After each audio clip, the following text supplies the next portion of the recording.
كل على الاعتقاد.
Kasburi.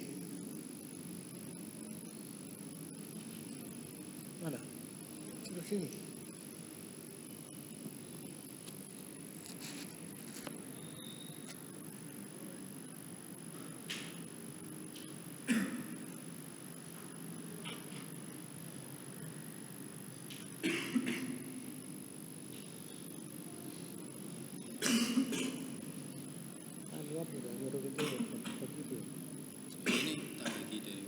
Ini itu orang setengah cendol yang tadi di sini. Yang kita salaman dia tidak ikut salaman. Rewuan. Oh yang sini tadi. Rewuan. Itu saya serakin. Iya itu saya serakin ada. Ambil arah-arah cari orang itu mungkin tidur itu. Iya kasihkan iya. Itu dia Habibnya. Iya. Ya, ada tuh sana serakin. 5 waktu kegiatan terus. Iya. Hanya sumpah dia dulu. Nah, saya mau tanya belum ini siapa belum. Nanti. Iya kasih. Iya.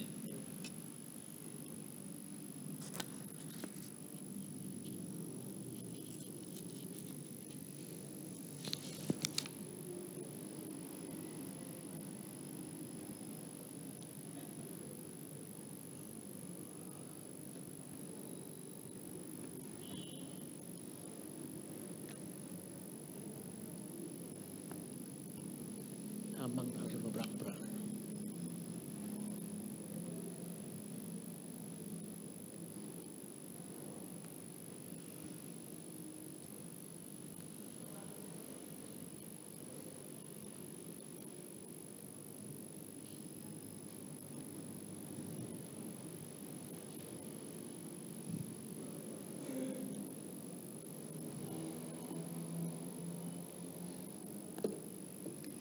بسم الله الرحمن الرحيم. نستفتح الجلسة مثل آبانا وهو آباؤنا وأجدادنا وأسلافنا ورجالنا وشيوخنا الصالحون. الله يدخل نياتنا بنياتهم وعملنا بأعمالهم وأخلاقنا بأخلاقهم وعلومنا بعلومهم ونستحضر أرواحهم الطاهرة الزكية بهذه الجلسة وهذه القراءة النافعة وإلى أرواح والدينا ووالديكم وأمواتنا أمواتكم وأموات المسلمين نهدي لهم الفاتحة وإلى حضرة النبي سيدنا محمد صلى الله عليه وسلم الفاتحة.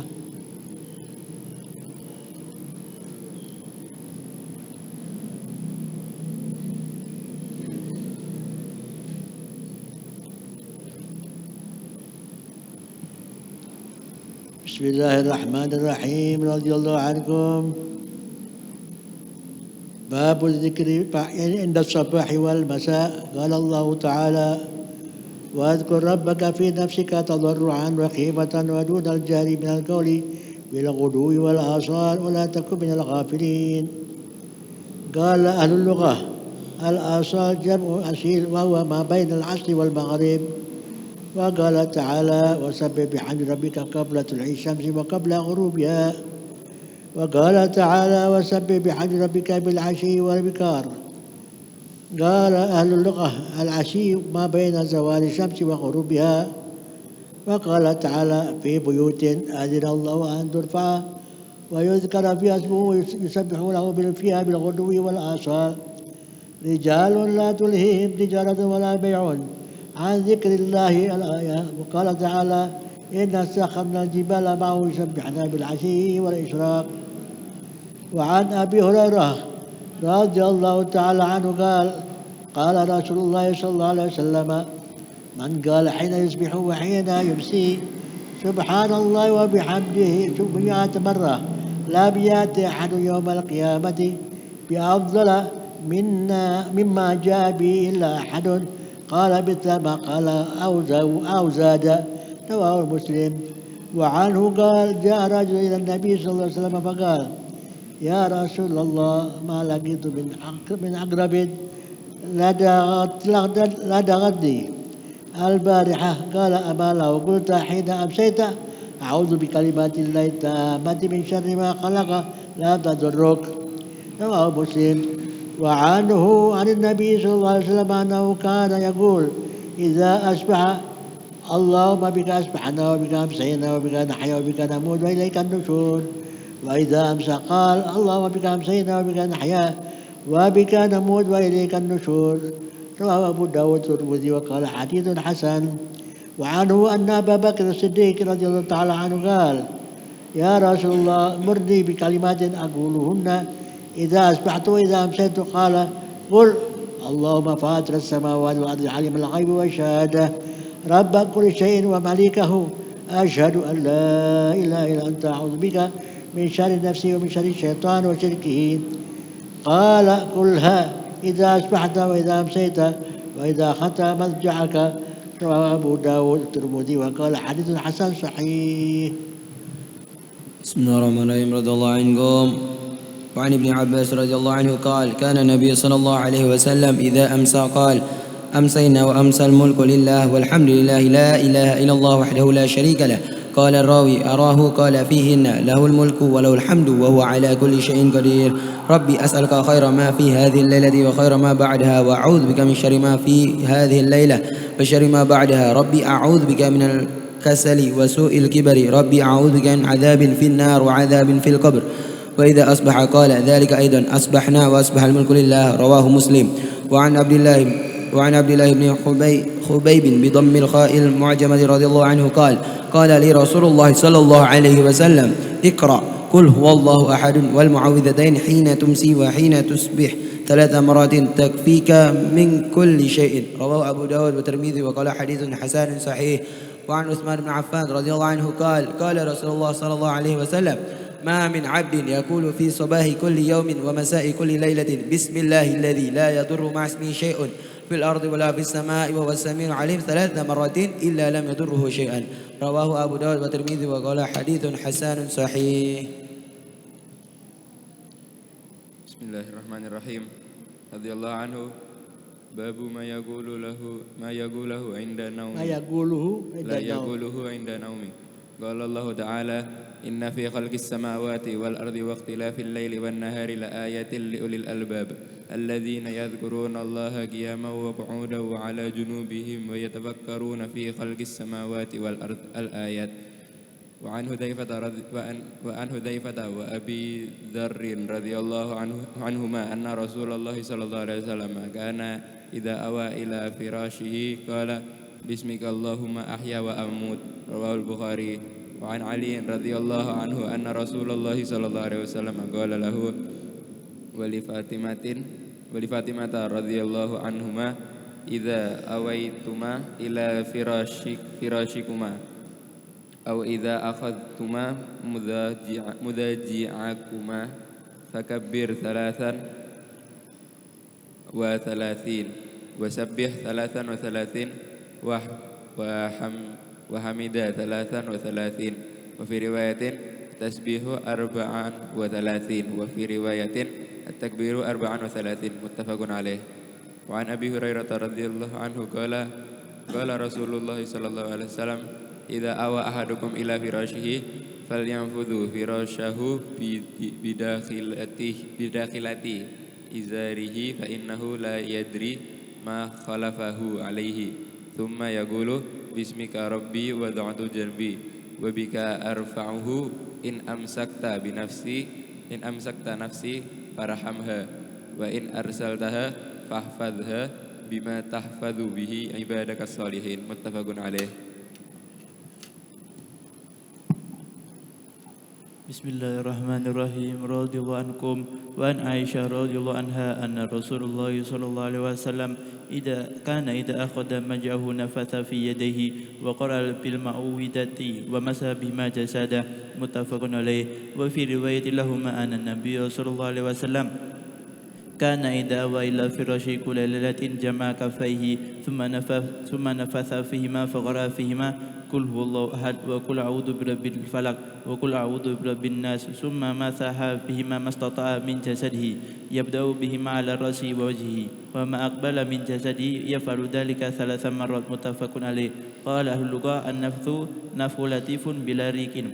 Wa anil Barra'i ibn Azib bin radhiyallahu anhuma qala Rasulullah sallallahu alaihi wasallam idza ataita majjaka fatawadda wudu'aka li shalah summa ittaji 'ala shiqqika al-ayman wa qul Allahumma aslamtu nafsi ilaika wa wajjahtu wajhi ilaika wa fatu amri ilaika wa alja'tu dhahri ilaika raghbatan wa rahbatan ilaik la malja wa la manja minka illa ilaika amantu bika bi kitabika alladhi anzalta wa nabiyyika alladhi arsalta fa in mitta ala fitrati wajalhunna akhira ma taqul. Muttafaqun alaih.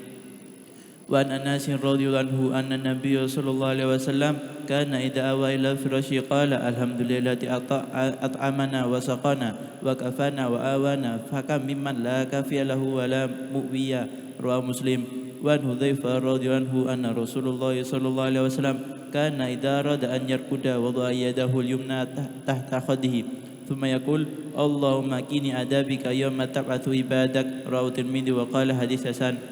Wa rawa Abu Dawud min riwayat Hafsah radhiyallahu anha wa fihi annahu kana yaqulu thalatha marrat. Bismillahirrahmanirrahim. Radhiyallahu ankum. Kitab ad-da'awat. Qala Allah Ta'ala wa qala rabbukum ud'uni astajib lakum wa qala ta'ala ud'u rabbakum tadarruan wa khufyatan innahu la yuhibbul mu'tadin wa qala ta'ala wa idza sa'alaka 'ibadi 'anni fa inni qaribun ujibu da'watad da'i idza da'an. Al-ayah. Wa qala ta'ala amman yujibul muttarra idza da'ahu wa yakshifus su'. Al-ayah. وعن النعمان بن بشير رضي الله عنهما عن النبي صلى الله عليه وسلم قال الدعاء هو العبادة. رواه أبو داود الترمذي وقال حديث حسن صحيح. وعن سيدة عائشة رضي الله عنها قالت كان رسول الله صلى الله عليه وسلم يستحب الجوامع من الدعاء ويدعو ما سوى ذلك. رواه أبو داود بإسناد جيد. وعن أنس رضي الله عنه قال كان أكثر دعاء النبي صلى الله عليه وسلم اللهم آتنا في الدنيا حسنة وفي الآخرة حسنة وقنا عذاب النار. متفق عليه. زاد مسلم في روايته قال وكان أنس إذا أراد أن يدعو بدعوة دعا بها وإذا أراد أن يدعو بدعاء دعا بها فيه. وعن ابن مسعود رضي الله عنه أن النبي صلى الله عليه وسلم كان يقول اللهم إني أسألك الهدى والتقى والعفاف والغنى. رواه مسلم. وعن طارق بن أشيم رضي الله عنه قال كان الرجل إذا أسلم علمه النبي صلى الله عليه وسلم الصلاة ثم أمره أن يدعو بهؤلاء الكلمات اللهم اغفر لي وارحمني واهدني وعافني وارزقني. رواه مسلم. وفي رواية له عن طارق أنه سمع النبي صلى الله عليه وسلم وأتاه رجل فقال يا رسول الله كيف أقول حين أسأل ربي قال قل اللهم اغفر لي وارحمني وعافني وارزقني فإن هؤلاء تجمع لك دنياك وآخرتك.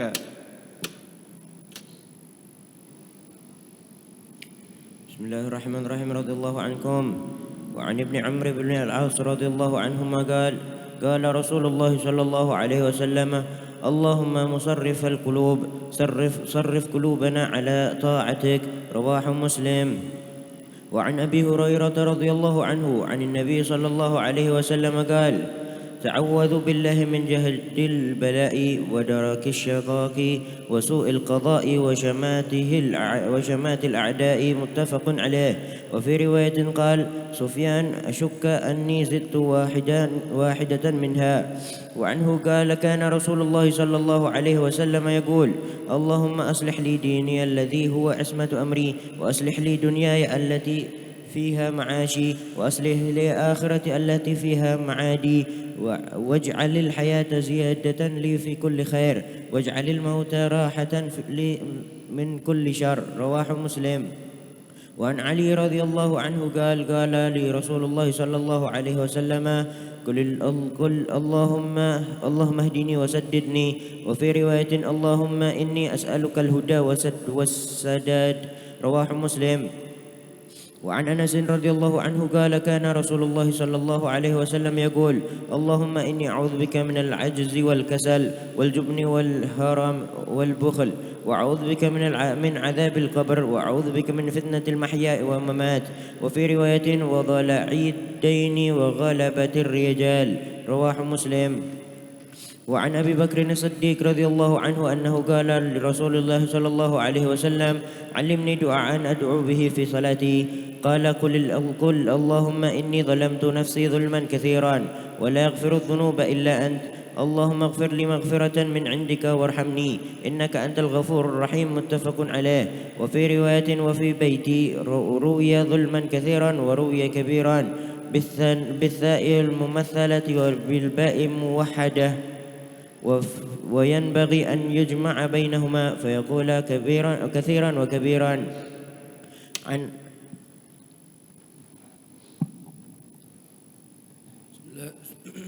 بسم الله الرحمن الرحيم.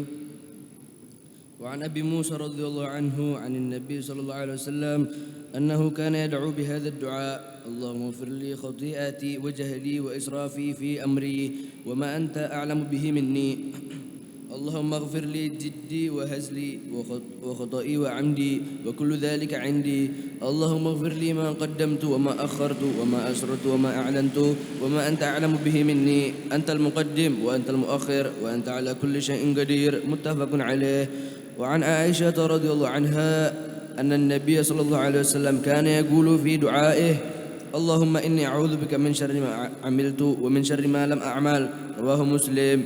وعن ابن عمر رضي الله عنهما قال كان من دعاء رسول الله صلى الله عليه وسلم اللهم إني أعوذ بك من زوال نعمتك وتحول عافيتك وفجاءة نقمتك وجميع سخطك. رواه مسلم. وعن زيد بن أرقم رضي الله عنه قال كان رسول الله صلى الله عليه وسلم يقول اللهم إني أعوذ بك من العجز والكسل والبخل والهرم وعذاب القبر اللهم آت نفسي تقواها وزكها أنت خير من زكاها أنت وليها ومولاها اللهم إني أعوذ بك من علم لا ينفع ومن قلب لا يخشع ومن نفس لا تشبع ومن دعوة لا يستجاب لها. رواه مسلم. وعن ابن عباس رضي الله عنهما أن رسول الله صلى الله عليه وسلم كان يقول اللهم لك أسلمت وبك آمنت وعليك توكلت وإليك أنبت وبك خاصمت وإليك حاكمت فاغفر لي ما قدمت وما أخرت وما أسررت وما أعلنت أنت المقدم وأنت المؤخر لا إله إلا أنت. زاد بعد رواه ولا حول ولا قوة إلا بالله. متفق عليه. وعن عائشة رضي الله عنها أن النبي صلى الله عليه وسلم كان يدعو بهؤلاء الكلمات اللهم إني أعوذ بك من فتنة النار وعذاب النار ومن شر الغنى والفقر. رواه أبو داود والترمذي وقال حديث حسن صحيح وهذا لفظ أبي داود.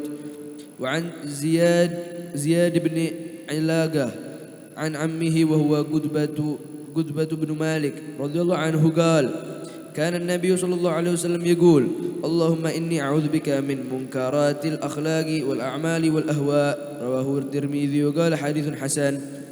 وعن شكل بن حميد رضي الله عنه قال قلت يا رسول الله علمني دعاء قال قل اللهم إني أعوذ بك من شر سمعي ومن شر بصري ومن شر لساني ومن شر قلبي ومن شر مني. رواه أبو داود والترمذي وقال حديث حسن. وعن أنس رضي الله عنه أن النبي صلى الله عليه وسلم كان يقول اللهم إني أعوذ بك من البرص والجنون والجذام وسيء الأسقام. رواه أبو داود بإسناد صحيح.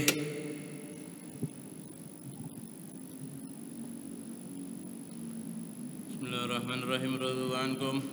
وعن أبي هريرة رضي الله عنه قال كان رسول الله صلى الله عليه وسلم يقول اللهم إني أعوذ بك من الجوع فإنه بئس الضجيع، وأعوذ بك من الخيانة فإنها بئست البطانة. رواه أبو داود بإسناد صحيح.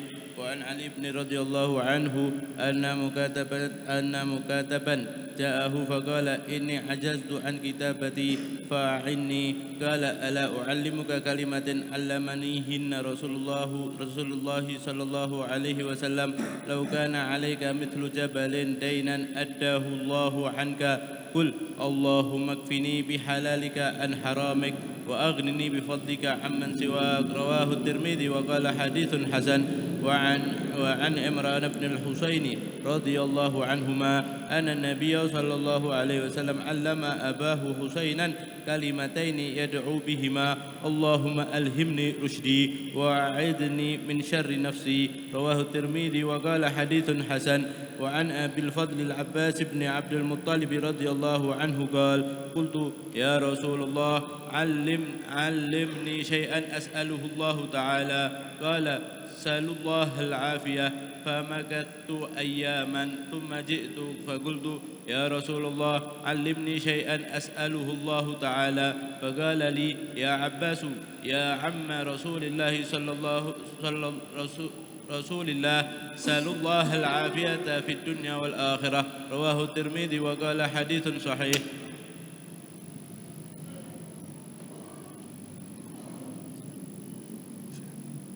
بسم الله الرحمن الرحيم. رضي الله عنكم. وقال رضي الله عنه: وعن شهر بن حوشب قال: قلت لأم سلمة رضي الله عنها: يا أم المؤمنين، ما أكثر دعاء رسول الله صلى الله عليه وسلم إذا كان عندك؟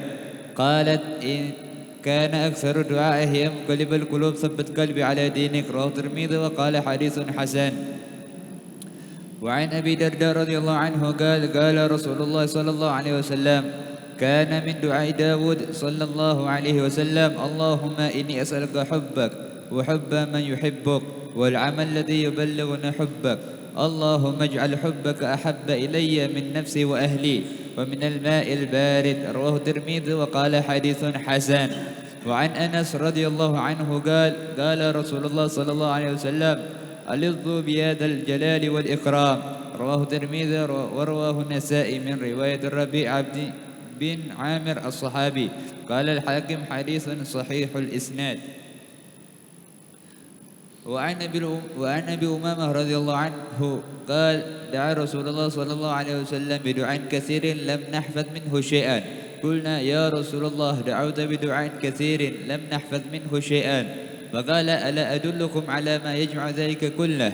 تقول: اللهم إني أسألك من خير ما سألك منه عبدك نبيك محمد صلى الله عليه وسلم، وأعوذ بك من شر ما استعاذك منه نبيك محمد صلى الله عليه وسلم، وأنت المستعان وعليك البلاغ ولا حول ولا قوة إلا بالله. رواه الترمذي وقال حديث حسن. وعن ابن مسعود رضي الله عنه قال: كان من دعاء رسول الله صلى الله عليه وسلم: اللهم إني أسألك مجيبة رحمتك وعزائم مغفرتك والسلامة من كل إثم والغنيمة من كل بر والفوز بالجنة ونجاة من النار. رواه الحاكم أبو عبد الله وقال حديث صحيح على شرط مسلم.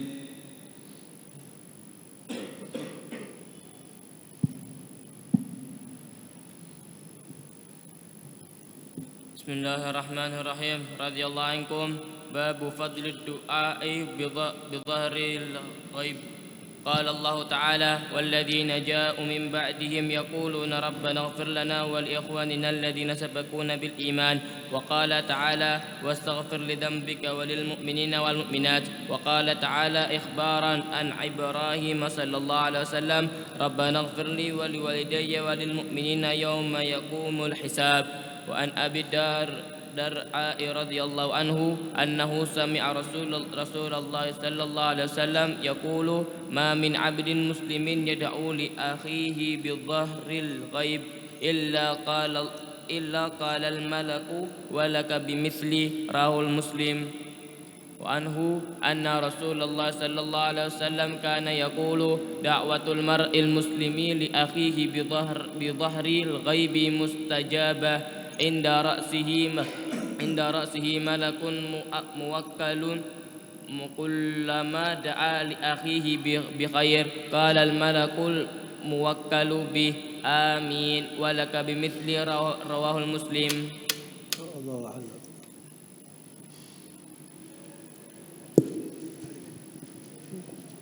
Sampai jam 6. Bismillahirrahmanirrahim. Alhamdulillahirabbil alamin wa bihi nasta'inu ala umuri dunya waddin wassalatu wassalamu ala sayyidina Muhammadin wa ala alihi wa sahbihi ajma'in.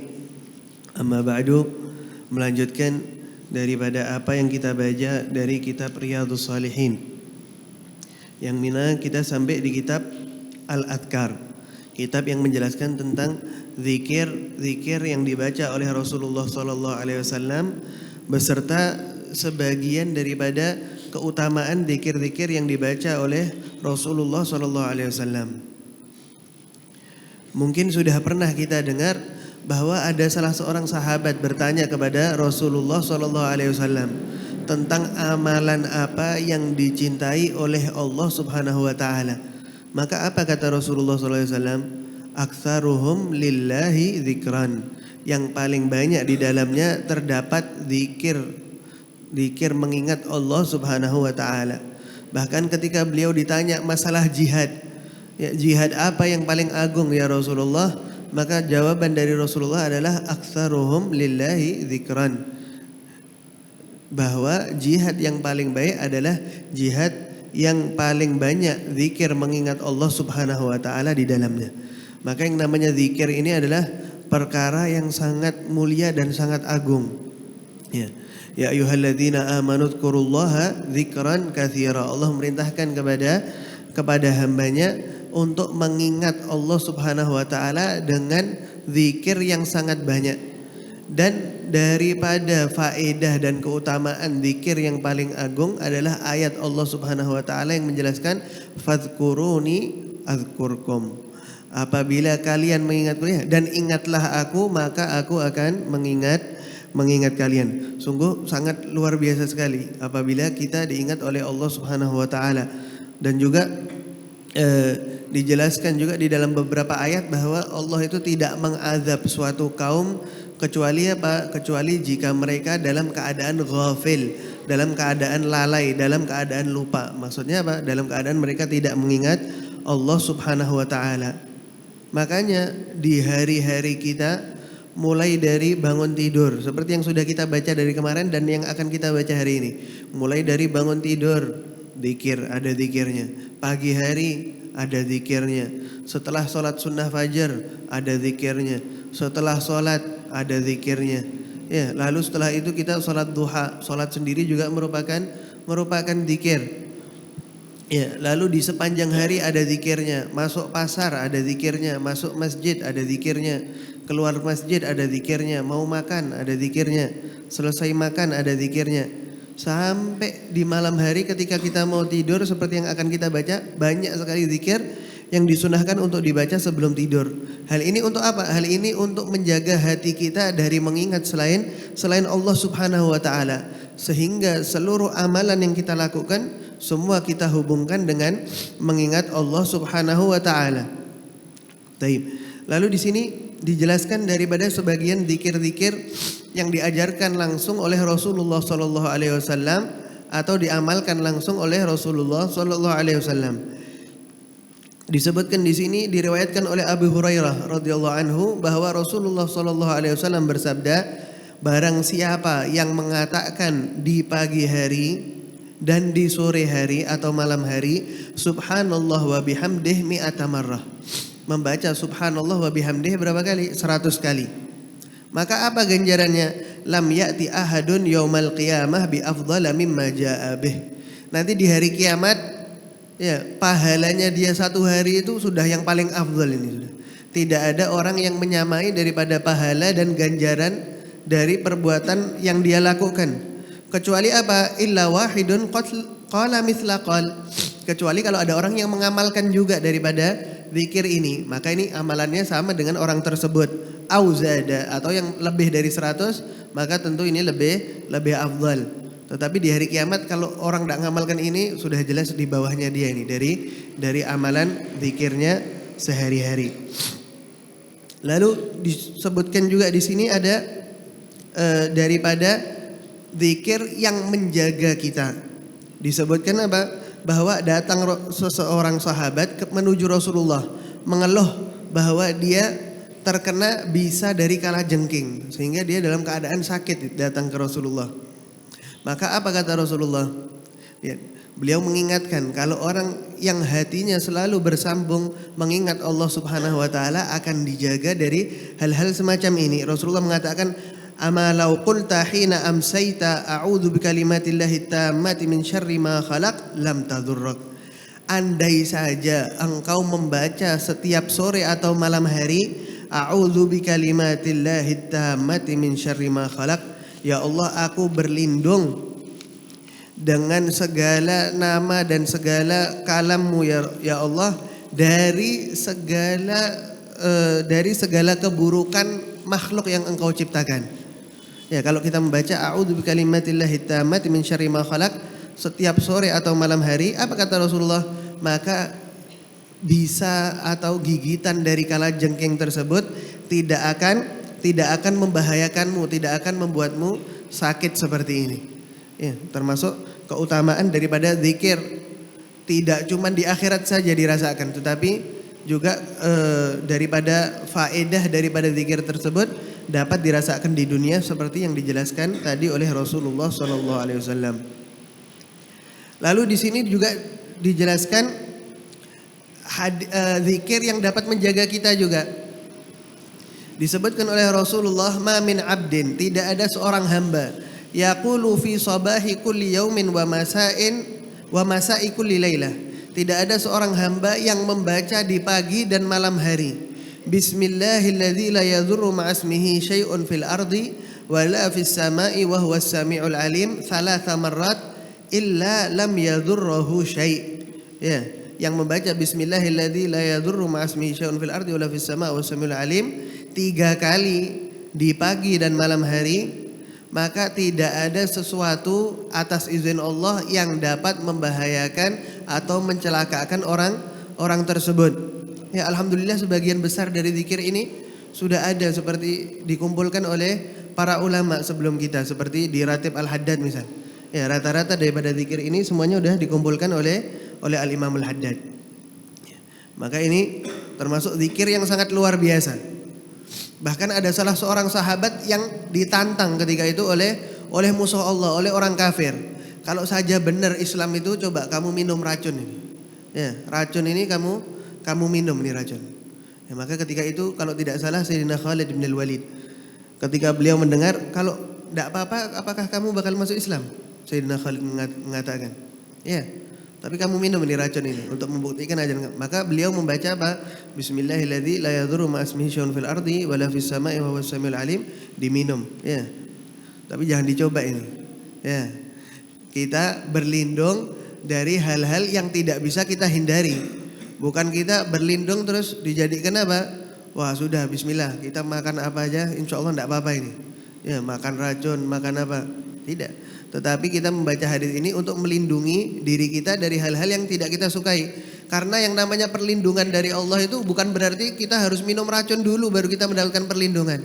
Bisa jadi perlindungan dari Allah itu apa? Kita hampir nabrak orang tidak jadi nabrak. Ini termasuk perlindungan dari Allah Subhanahu wa taala. Ya, yang namanya perlindungan bukan berarti harus sesuatu yang jelas seperti yang dilakukan oleh Sayyidina Khalid bin Al-Walid di cerita tadi. Baik. Lalu di sini disebutkan daripada zikir-zikir yang diajarkan oleh Rasulullah SAW sebelum tidur. Ya, sangat banyak sekali ini zikir sebelum tidur. Supaya apa? Dengan banyaknya zikir itu, ketika kita mau tidur itu kita tidak mengingat selain Allah Subhanahu wa taala. Ya, sehingga urusan masalah dengan manusia, ya, urusan ketertarikan hati dengan sesuatu yang berhubungan dengan dunia itu semuanya insya Allah luntur dengan apa? Dengan zikir-zikir yang kita baca sebelum tidur. Maka salah satu zikir yang diajarkan oleh Rasulullah ke anak dan juga menantunya, Sayyidatuna Fatimah dan Sayyidina Ali bin Abi Thalib. Beliau mengatakan, "Idza awaituma ila firashikuma", kalau kalian mendatangi kasur kalian atau tempat tidur kalian, maksudnya mau apa? Mau tidur. Fakabbiru thalathan wa thalathin, maka bacalah Allahu Akbar 33 kali. Wasabbiha thalathan wa thalathin, dan bacalah subhanallah 33 kali. Wahmada thalathan wa thalathin, dan ucapkanlah alhamdulillah 33 kali. Di riwayat lain disebutkan bahwa apa? Ketika itu Rasulullah memiliki hadiah atau rampasan perang yang datang kepada beliau berupa banyak budak ketika itu. Maka Sayyidah Fatimah mengatakan kepada Sayyidina Ali, andai saja kamu minta kepada ayahku Rasulullah SAW pembantu untuk membantu kebutuhan kita di rumah kita. Maka datang Sayyidina Ali menuju Rasulullah SAW, ya, mengutarakan daripada apa yang diinginkan oleh beliau dan juga istri beliau Sayyidah Fatimah. Maka daripada pendidikannya Rasulullah SAW kepada anak-anaknya, pendidikannya Rasulullah kepada umat muslimin sudah luar biasa, apalagi ketika beliau mendidik anaknya. Maka beliau mengingatkan bahwa yang lebih penting itu bukan hidup enak di dunia, tetapi yang lebih penting adalah hidup enak di akhirat. Ya, tidak ada masalah apa kesusahan atau kecapean, keletihan yang kita alami di dunia. Yang penting apa? Yang penting nanti di akhiratnya mendapatkan ganjaran yang luar biasa dari Allah Subhanahu wa taala. Lalu Rasulullah mengatakan, maukah engkau aku ajarkan bacaan yang mana itu lebih baik bagimu daripada pembantu yang membantu segala urusanmu? Maka Sayyidina Ali dan Sayyidah Fatimah tentu menginginkan hal tersebut lebih daripada pembantu. Maka Rasulullah mengajarkan daripada bacaan ini, membaca subhanallah, alhamdulillah, dan Allahu Akbar masing-masing 33 kali sebelum tidur. Ya, dan di sebagian riwayat setiap selesai sholat sama bacaannya. Lalu di hadis lain, zikir yang diajarkan oleh Rasulullah SAW sebelum tidur. Hal ini diriwayatkan oleh Sayyidah Aisyah. Ya, Sayyidah Aisyah meriwayatkan bahwa Rasulullah SAW ketika akan tidur, beliau tangannya ini seperti akan berdoa dihadapkan ke wajahnya, lalu beliau membaca surat Al-Ikhlas dan juga surat Al-Falaq dan surat An-Nas masing-masing 3 kali. Tapi bacanya urutannya gimana? Membaca qul huwallahu ahad, lalu qul a'udzu birabbil falaq, lalu qul a'udzu birabbin nas. Ya, itu 1 kali. Lalu apa? Lalu beliau meniup tangannya, ya, tanpa mengeluarkan ludah, dan diusapkan di bagian tubuh yang bisa beliau usap.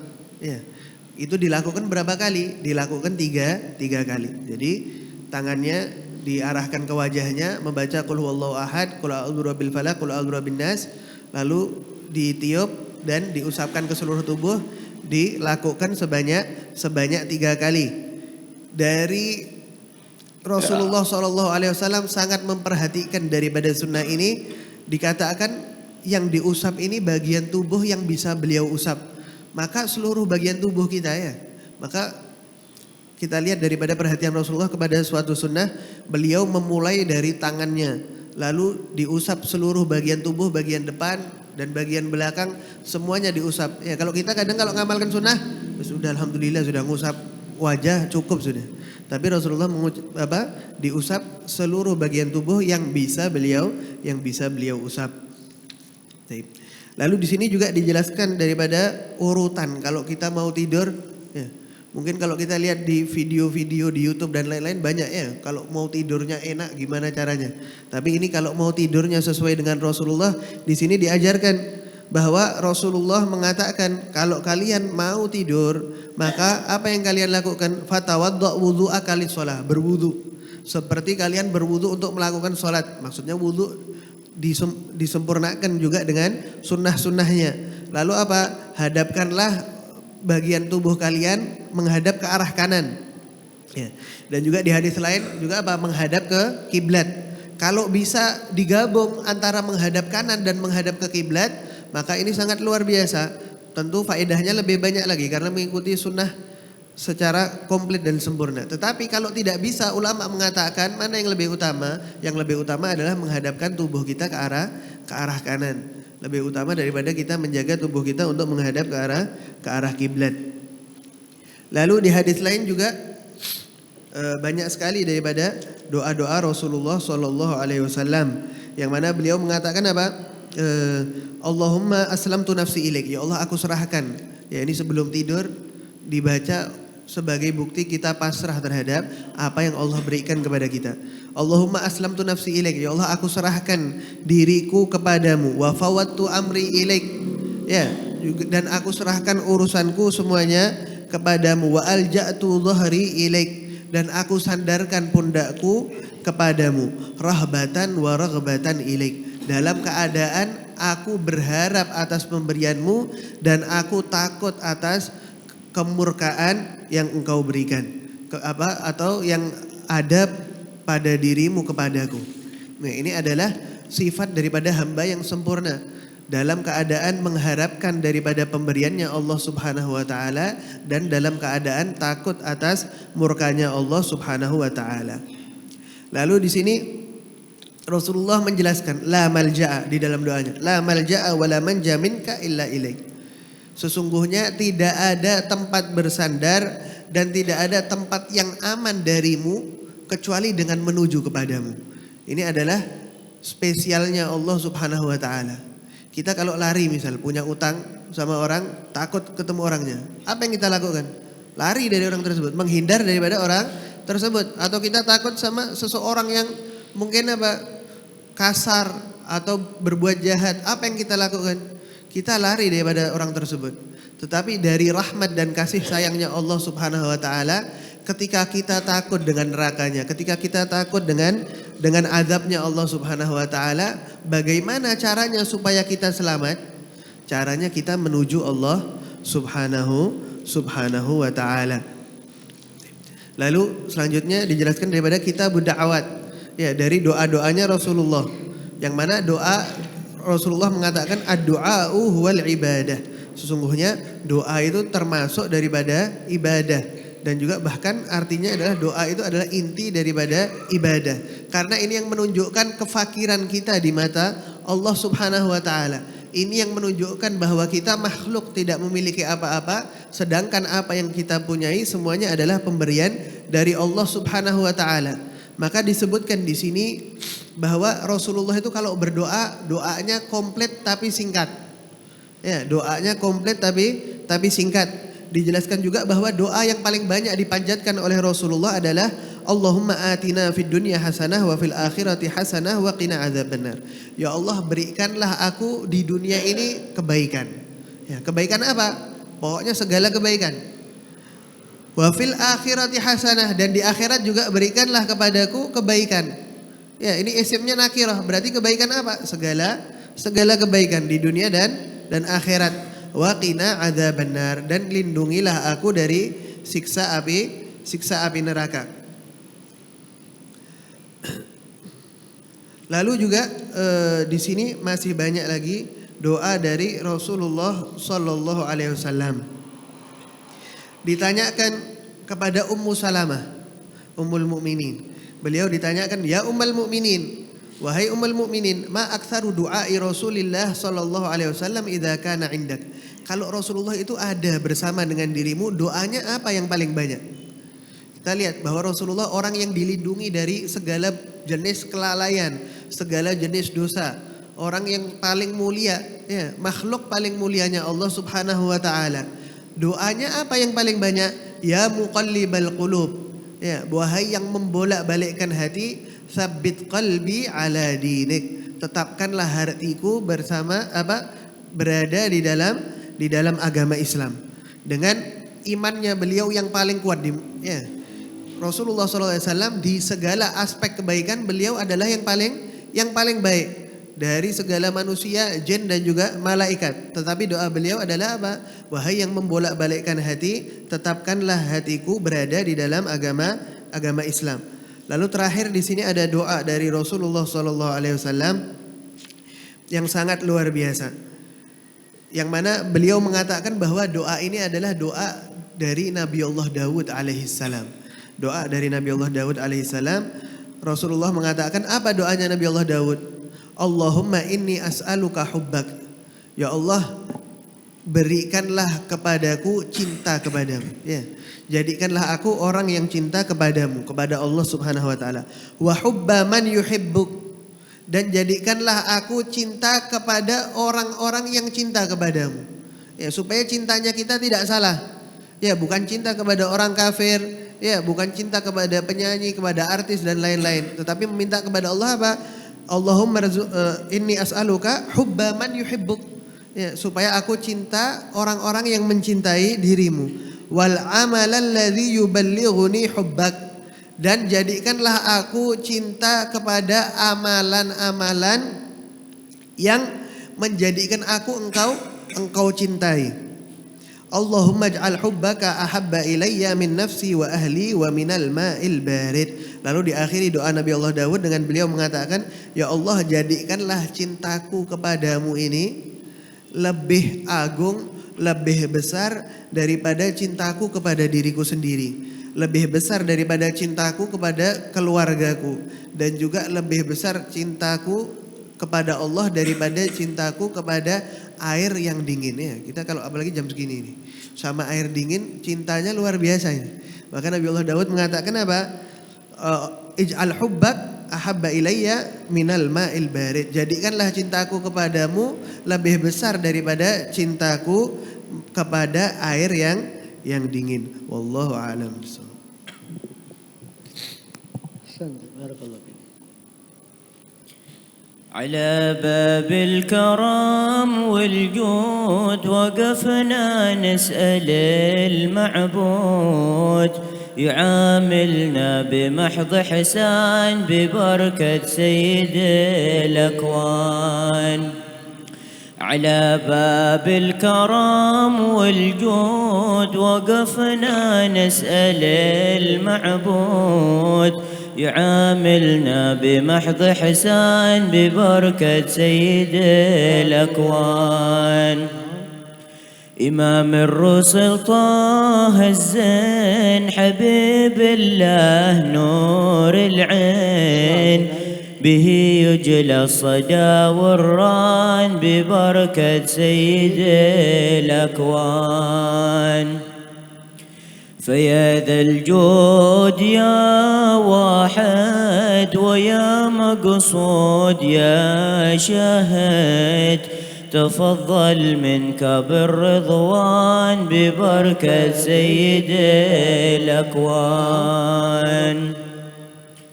وكن عونا لنا يا رب وحقق غاية المطلب وبلغنا المنى يا من ببركة سيد الأكوان.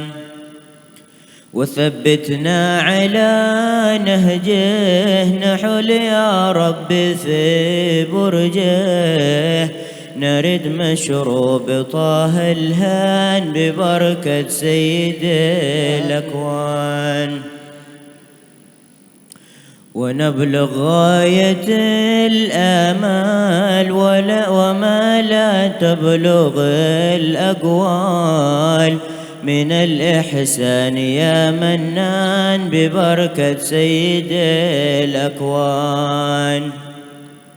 ونجمع في رحاب الخير ونسلك مع أهل السر رجال الصدق والعرفان ببركة سيد الأكوان. ألا يا واسع المعروف ومن بالفضل هو موصوف عظيم الجود والإحسان ببركة سيد الأكوان. ونجمع في رحاب الخير ونسلك مع أهل السر رجال الصدق والعرفان ببركة سيد الأكوان. لا يا واسع المعروف ومن بالفضل هو موصوف عظيم الجود والإحسان ببركة سيد الأكوان. ببركات النبي طه أجل كل الورى جاها عظيم المنزلة والشان ببركة سيد الأكوان عليه ربنا صلى وآله والذي والاه وصحبه رافع البنيان ببركة سيد الأكوان. يا رب بالمصطفى بلغ مقاصدنا واغفر لنا ما مضى يا واسع الكرم. يا رب بالمصطفى بلغ مقاصدنا واغفر لنا ما مضى يا واسع الكرم. بشرى لنا معشر الإسلام إن لنا من العناية ركنا غير منهدم. يا رب بالمصطفى بلغ مقاصدنا واغفر لنا ما مضى يا واسع الكرم. لما دعا الله داعينا لطاعته بأكرم الرسل كنا أكرم الأمم. يا رب بالمصطفى بلغ مقاصدنا واغفر لنا ما مضى يا واسع الكرم. ضاعت قلوب العدا أنباء بعثته كنبأة أجفلت غفلا من الغنم. يا رب بالمصطفى بلغ مقاصدنا واغفر لنا ما مضى يا واسع الكرم. ما زال يلقاهم في كل معترك حتى حكوا بالقنا لحما على وضمي. يا رب بالمصطفى بلغ مقاصدنا واغفر لنا ما مضى يا واسع الكرم. ودوا الفرار فكادوا يغبطون به أشلاء شالت مع العكبان والرخم. يا رب بالمصطفى بلغ مقاصدنا واغفر لنا ما مضى يا واسع الكرم. والله أعلم. اللهم صل على محمد اللهم صل عليه وسلم. اللهم صل على محمد اللهم صل عليه وسلم. اللهم صل على محمد اللهم صل عليه وسلم. اللهم صل على محمد اللهم صل عليه وسلم. اللهم صل على محمد اللهم صل عليه وسلم. اللهم صل على محمد اللهم صل عليه وسلم. صل على محمد اللهم صل عليه وسلم. اللهم صل على محمد اللهم صل عليه وسلم. اللهم صل على محمد اللهم صل عليه وسلم. اللهم صل على محمد اللهم صل عليه وسلم. اللهم صل على محمد اللهم صل عليه وسلم. اللهم صل على محمد اللهم صل عليه وسلم. اللهم صل على محمد اللهم صل عليه وسلم. أستغفر الله أستغفر الله أستغفر الله أستغفر الله أستغفر الله أستغفر الله أستغفر الله أستغفر الله أستغفر الله أستغفر الله وأتوب إليه توبة عبد ظالم لا يملك لا نفعا ولا ضرا ولا موتا ولا حياة ولا نشورا. ألف حد قبول تمام كل رسول مقبول. وإلى حج الرسول سيدنا محمد صلى الله عليه وسلم. الفاتحة.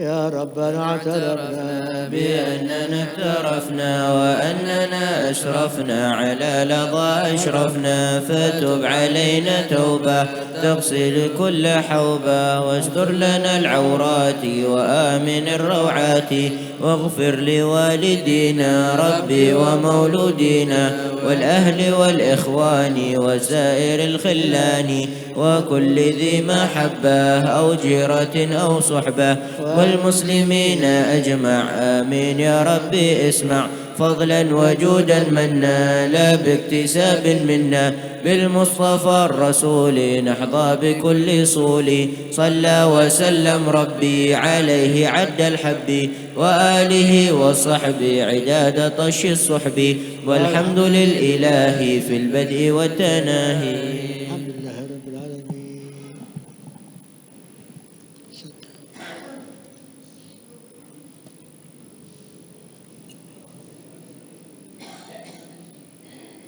Ya, akses sekarang ya, anak di kota.